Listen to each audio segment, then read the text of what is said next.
I think the problem here, Cam, and you were on the trail in the campaign, I mean, Albanese and Labor more broadly used Donald Trump as a bit of a stalking horse for Peter Dutton. And it's like they don't think we've got a US embassy in Australia that reads the media play and sends back its cables to the White House. I mean, the president would have been briefed on the Australian political campaign and how much he figured in it in many days, in many instances, as a figure of scorn.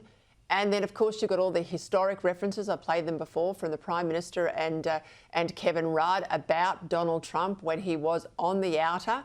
Well, now he's not on the outer, he's back in the Oval Office. They want to be friends. And he's sort of just saying, well, when it suits me, I think.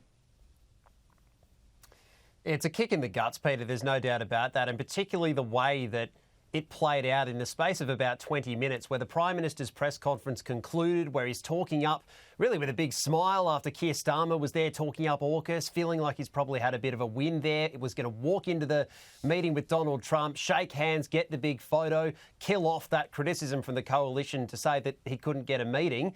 And within about 15 minutes of that meeting concluded, out goes the tweet, Australia never gets told, and suddenly the meeting is off. Now, there is a feeling that that is just the way that this Trump organisation, this Trump administration operates, that they're not the type to pick up the phone and say, sorry, Prime Minister, we can't make that meeting. That's just the way, is the belief that the Trump administration operates. But there's no doubt, Peter, that this is a real blow. There was a hope that he'd be able to come back, meeting secured, criticism allayed, and at the very least they now have a rapport from that meeting. There's no suggestion now, as you outlined, that it's been rescheduled. There is no suggestion that it will happen at any point in the months ahead. There's been some talk around September and the fact that the Prime Minister could be going to the United Nations, maybe deliver an address at the General Assembly in New York, and that could be the next opportunity. But what's going to happen between now and then, Peter? There's so much that you'd have to feel for the Prime Minister, whether they tried their heart out on this, even so, that it'd have to go down as a missed opportunity.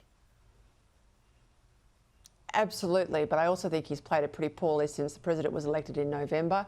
I think that's the problem. You can make time to go to the Pope, but you can't go all the way to Washington or have another meeting with Donald Trump at another event before then, given the call and the tariffs and all the other issues, not to say also the global insecurity we're facing.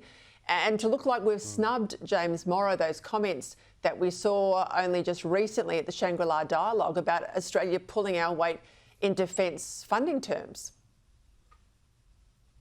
Yeah, and I mean, you saw Richard Marles yesterday at the Defending Australia Summit, Peter, trying to justify our anemic defence spend and say, well, we need to know what we're going to spend it on first.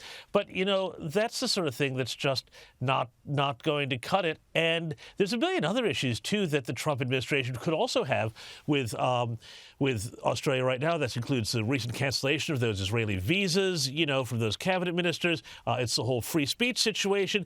And it's this whole thing that Anthony Albanese does. He did it at the press club the other day when he talks about, we're not importing these conflicts from overseas and with an eye towards America, saying, America is the problem, when he won't seem to say that China is the problem. And I think, Anthony Albanese talks about Australian values, but I think we need a bit more of a sense of what those values and whose values are and aren't.